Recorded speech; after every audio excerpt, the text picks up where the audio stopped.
Državljanin Hrvatske koji je u Beogradu uhapšen po poternici Španije zbog sumnje da je bio jedan od glavnih organizatora šverca droge iz te države, nalazi se u ekstradicionom pritvoru. Kako naš izvor otkriva, reč je o Goranu B., 38 godina, kom su sredinom januara stavljene lisice. Sudija za prethodni postupak posebnog odeljenja za organizovani kriminal, kako saznajemo, odredio mu je ekstradicioni pritvor do 30 dana.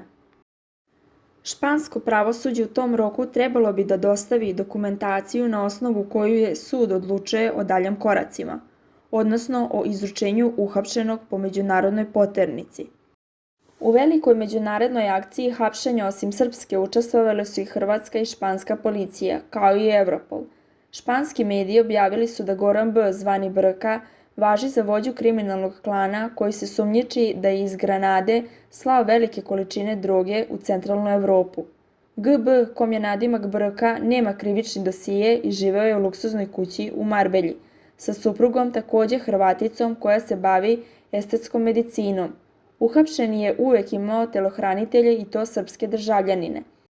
Prema njihovim navodima, GB je sarađivao sa kriminalnim grupama iz Granade i u Marbelju se preselio da bi bio u direktnom kontaktu sa 3 klana koji nemaju veze jedan sa drugim, ali je od svih nabavljao drogu kako bi je transportovao dalje. On je izbegao hapšenje koje je prošle godine sprovedeno u Španiji i u kom je pao veliki broj pripadnika te kriminalne grupe, ali je operativnim radom ustanovljeno da živi u relaciji Srbija-Hrvatska i u januaru je uhapšen u Beogradu. Inače, oni su otkrili i da je Goran B. u Marbelji vodio život na visokoj nozi i da se predstavlja kao turista.